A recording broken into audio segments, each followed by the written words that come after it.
Have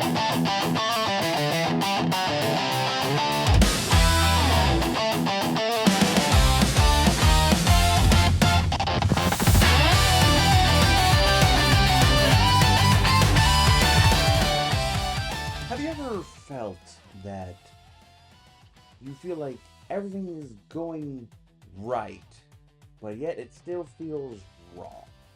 You ever feel that things are lining up precisely? I've made some good choices, some good investments, some good relationship, business, whatever. Things are going well, but somehow you still feel like you're losing. You still feel like something is not there. Something's not right. And that is basically what I feel like some Houston Texan fans are feeling the past few seasons. Hey, everybody, I'm Cortez, and I'm a critic, and welcome back. We're continuing our 2026 NFL Draft recap, and we're in the AFC South, and today we're going to be talking about the good old Texans of Houston. And like I was saying, it feels like they have everything right, but somehow they feel like it's still wrong, and not wrong as in immoral, but wrong as in it's still not looking promising. Why? Let's talk about it.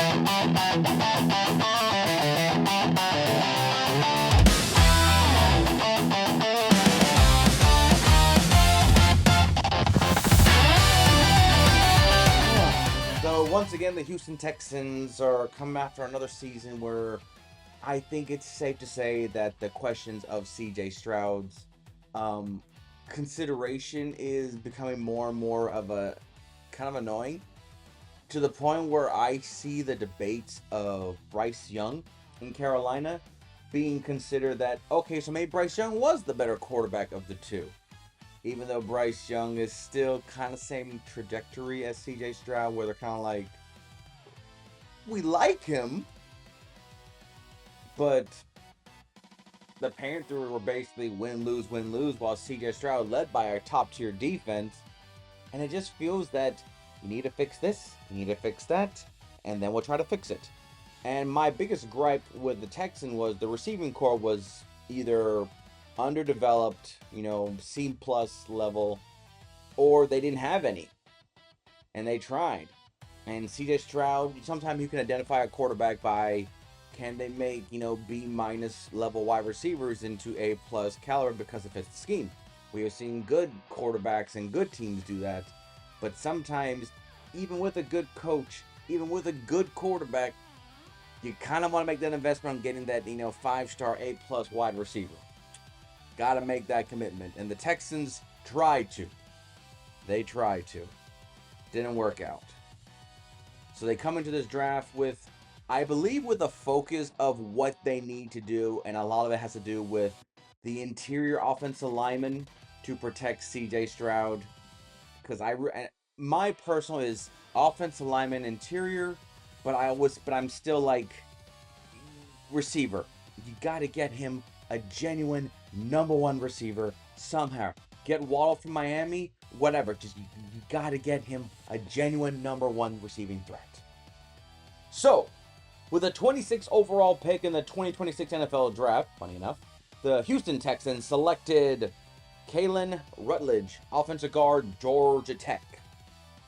Now, I've always feel like when it comes to offensive linemen, the tackles are always, the diamonds. They're the ones everyone wants because they protect the side, and most especially the left tackle protects, because most quarterbacks are right-handed.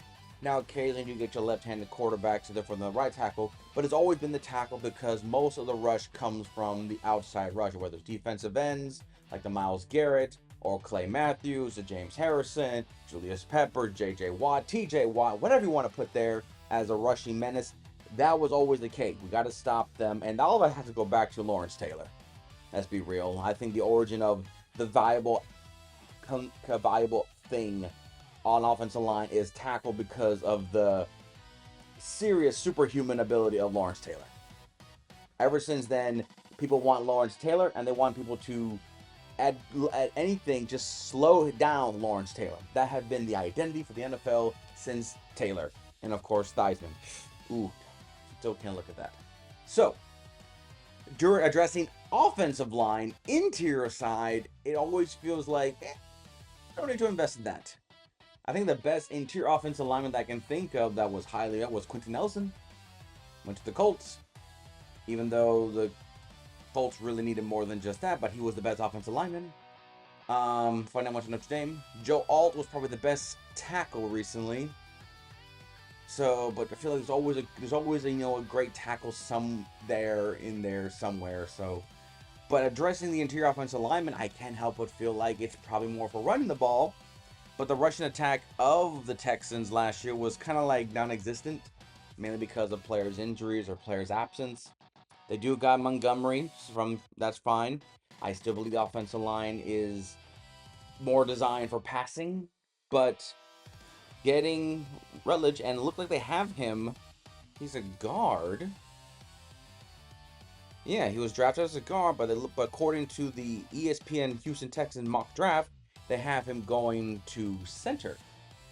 And I've always said, interior offensive lineman, usually that is your best value, is your interchangeability to become offensive lineman, to become a center if possible.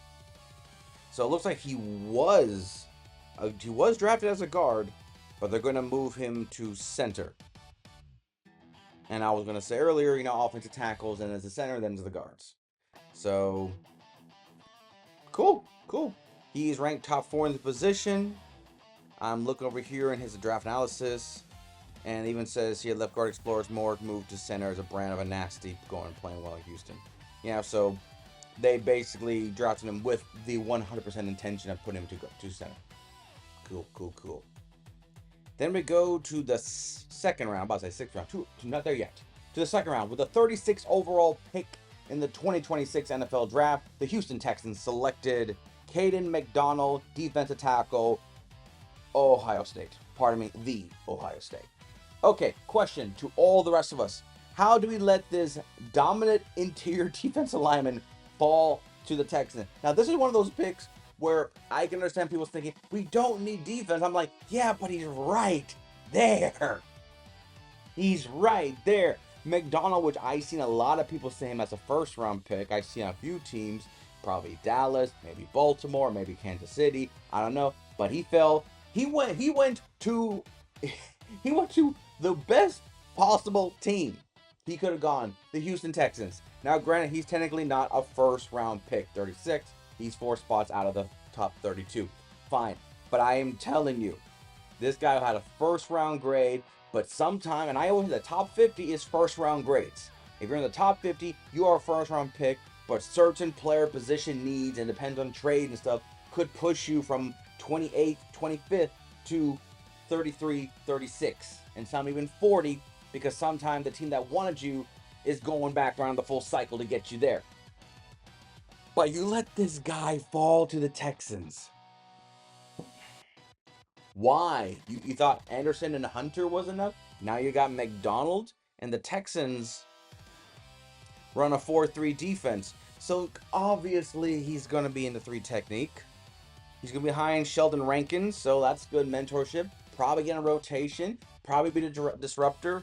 And all I'm saying here is that, so the Texans was like, what, number 1, number 2 defense? Okay, so I guess their defense will be solid again. It's the offense they got to worry about. But this is one of those picks where I cannot argue saying, if the best player happened to be a position they don't really necessarily need, he's right there. I just can't help. So we'll make our defense more formidable. And in a weird way, if we keep offenses under 14 points a game, then we have confidence that our offense can get at least 17 points a game. And sometimes even less than that for the Texans. The Texans can keep teams under 10 points a game. Then they have faith the Texans could get 13 points, 14 points. And maybe that was the plan. The best defense is a good offense. Maybe to help a bad offense is a strong defense. Maybe that's a philosophy they twisted. So I don't hate the pick, but man, talk about opportunity.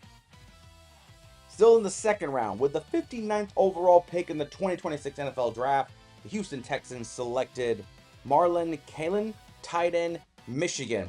Now, Schultz, I feel like Schultz has not really, and this is coming from a non-Texan fan, but I remember how effective Schultz was for the Cowboys, and then he went to Houston, and I just feel like he went from an A plus to a B, and I don't know if it's because they underutilize him or what, but it just feels that.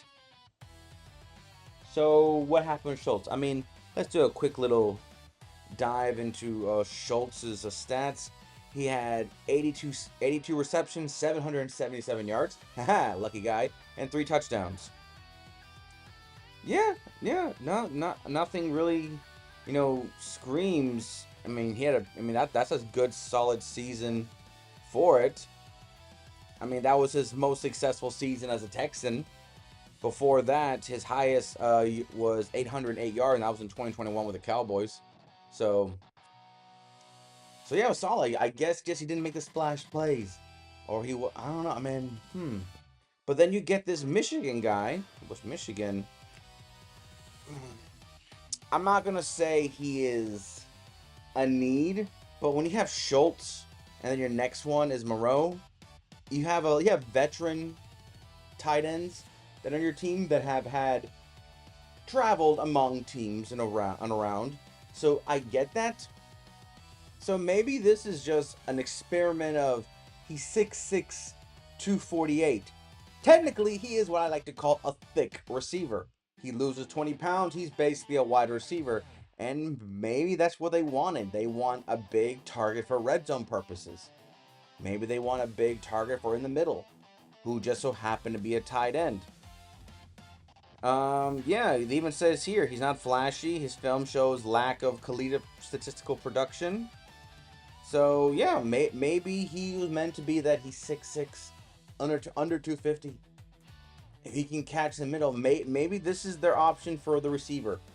Let's get a big guy in the middle, tall guy in the middle, and maybe that's what they're doing. Maybe this was a reach, but they thought the raw intangibles was enough, and sometimes it is. Then we go to the 4th round with the 106th overall pick in the 2026 NFL Draft. The Houston Texans selected Fabiche Nowawu, offensive guard, Oklahoma. Now, is this gentleman going to stay as a guard? He was drafted as a guard. He's 6'4", 319. And they currently have him. Looks like he'll be projected to be the backup right guard behind Ed Ingram on the Houston Texans. So, they got their potential anchor, kind of like what the Bucks did with Graham Barton. He is a guy that played multiple positions in his entire career in Duke, and then the Bucks drafted him to be the center. So maybe that's what they want with Rutledge. But here, they still address offensive linemen. Like I said, it wasn't so much the tackle in the focus, it was interior. So they have him, like I said, being the backup to Ed Ingram, who Ed Ingram is currently 27 years old. He was a 2nd-round pick from Minnesota in 2022. So a little bit of a journeyman himself. So we'll see with intangibles, but I feel like their Texans are trying to address the interior offensive lineman. And if it becomes in the future that Rutledge and Nowawu become the starting interior offensive lineman this season, so be it. Because I feel like that was the plan anyway. Just right now, they're not going to thrust him in right away. Then we go still in the 4th round with the 123rd pick in the 2026 NFL Draft. The Houston Texans selected Wade. Here's a cool last name. Wade Woodaz. Or Wade Woodaz. Linebacker, Clemson. Okay, he needs to patent, he needs to, for those of you that are old, like me, there was a time where the word, you enter the phone, it was, Wada! Wada! That was a global thing. Wada! And you gotta do it with your tongue sticking out, and you gotta be like, I mean, it was a thing. Trust me, it was a thing. Did it die very quickly? Yes, it did. But for Wade Woodaz, this linebacker, 6'3", 236, that's pretty big. You can put him interior side. They currently have him behind Alshier, a middle linebacker. Good mentor to look up to. Graded position, doesn't seem very well. My guess is that he's a disciplined. He's a 2-year starter out of Clemson. Does his job well, but all I'm saying is this: WW needs to needs to get that, wah!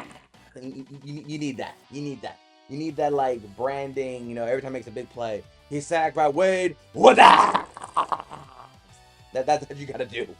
That's the one thing as a marketing and brand expert I would say we got to patent that type of ending for you, young man. So like I said, he's not projected to start, but he'll be in rotation. He's 6'3", 236. He's pretty tall and pretty thin. So my thought is, was he a potential safety that got moved to linebacker? Because usually linebackers that are 6'3" are probably reaching almost 248, 252. But he's 236. That's pretty thin for a linebacker. Not saying that's a bad thing. He probably will bulk up during his career. But I'm just saying that, dude, maybe he was a safety that got moved to linebacker. Sometimes that happened. So to me, I am looking forward to seeing this guy. And I still believe that he is just, does his job well and brings himself to work. But seriously, this has to be patent. Then we go to the 5th round with the 141st pick in the 2026 NFL Draft. The Houston Texans selected Kamari Ramsey, safety, USC. Okay. Interesting. I've always had people in the top 10 position rank or something to be viable. According to this, Ramsey is viewed as top 10 in his position. 98th overall, so he's in the top 100, and a 71 grade. My question is, what happened to him to drop? And all I can think of it is that, did he have injuries? Was it an injury? Because how can a guy that is a 70 grade, top 100, top 10 in his position fall to 141 in the 5th round? My thought would be, was he injured? Did he have an injury history? Don't see any report here that says it. Sometimes his pursuit angles and he's more disciplined, but even then, I would assume a guy that was this highly graded would be probably picked up already. I mean, yes, he was ranked 98th overall. He was picked at 141. I mean, that's almost a 42 point difference in rankings. Maybe his intangibles wasn't strong enough, but I don't know. Was there an injury to this young man that we did not know about? Taking a little deeper dive into here. Yeah, I see nothing. I see nothing about him. So, yeah, he played. So, yeah, no idea. Maybe there's something. Maybe I don't know. There's no indication of injuries. At least I can find. If there is, then my apologies. I didn't see it in the ESPN or the Texans counting. But this could be a steal for the Texans. And that's something that should scare all of us that are in the AFC South anyway.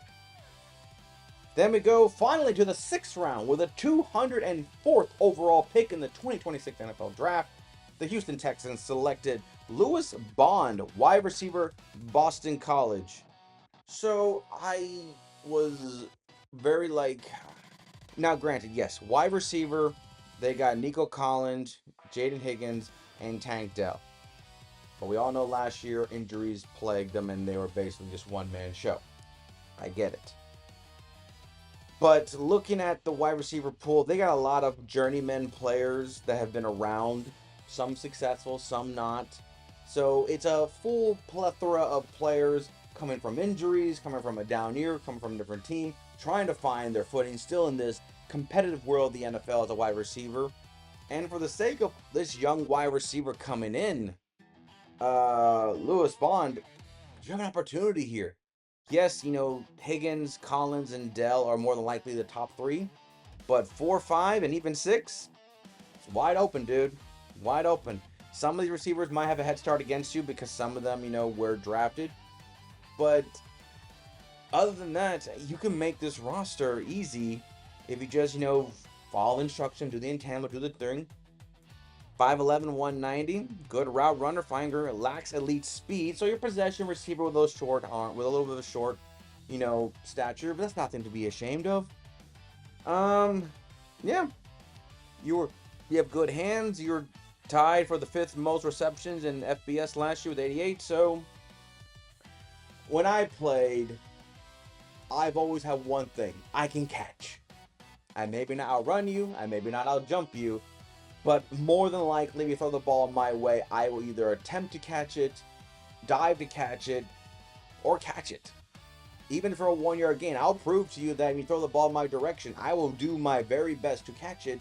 And I've had more success than failures in going after a ball, regardless, as long as it's thrown my way. Even if it's a bad throw, a tip ball, I'll still go after it. So sometimes when in doubt, if you can catch, they'll probably try to work around it. Try. I mean, you still need speed. Remember, Jerry Rice was criticized for not being fast at all. I mean, he's one of the best wide receivers out there, if not the best wide receiver out there. I'm not going to have that debate another time. Then we conclude the Texans as we go to the 7th round with the 243rd pick in the 2026 NFL Draft. The Houston Texans selected Aiden Fisher, linebacker, Indiana. We got another linebacker. Comparing him to Wade Woodaz, who had... Wade was 24th position ranked. Aiden is 17th ranked.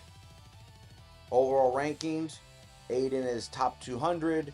Wade is concerningly 235, grade 45 to grade 49. So, one is 6'3", 236. One is 6'1", 232. So my question will be is, well, Indiana had a very good year last year, probably one of the best ever. So they know what it's like to be on a competitive winning team. Wade played at Clemson, one of the more competitive programs, not just in the ACC, but just in general. They're always one of the top 20 schools to compete every year when it comes to football. So, I mean, he started his career at James Madison before he went to Indiana. So I guess you can say that he's able to progress. So maybe his progression curve is high. That he goes from James Madison to Indiana, had that one hell of a year that will make history forever immortalized in stone. And now he's going to hear that just because he's a 7th round pick, his potential of taking the opportunities from lower levels to higher levels keep getting bigger and better and better. And maybe that's what you're expecting, that the expectation is higher. Or this guy's a project player and he's going to be a special teamer for us of his career. And hopefully he's a good teammate.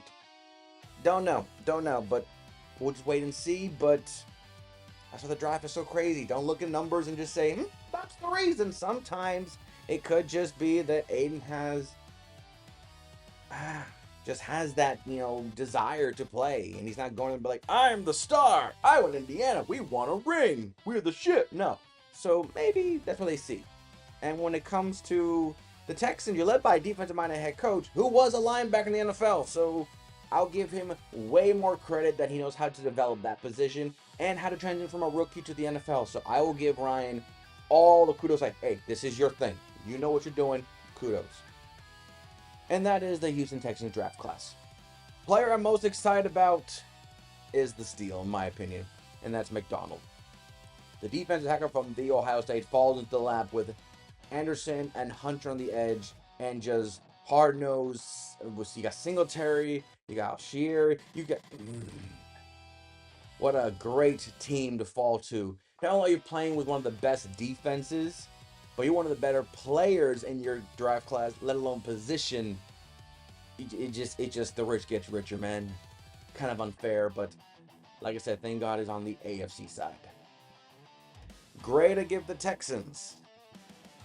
Well, they did address the interior offensive lineman needs. They got usefulness on the side of the defensive line and linebackers. Even the tight end feels like a potential home run. So I'll give them contender. I think this draft class is going to help them, even though they were contenders. But I feel like last year was probably they're contenders at the very bare minimum.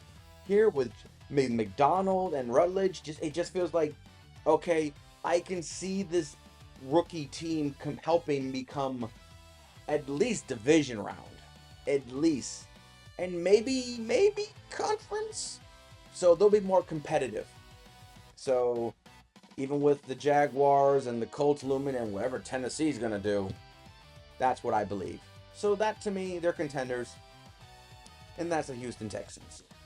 We're moving down along. We're going to go to Florida, and we're going to go to Duval after going to Jacksonville to talk about the Jacksonville Jaguars.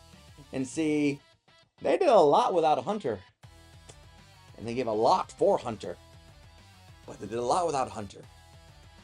Weird, but that's next time. But until then, I'm Cortez, and I'm a critic. Thank you so very much for watching.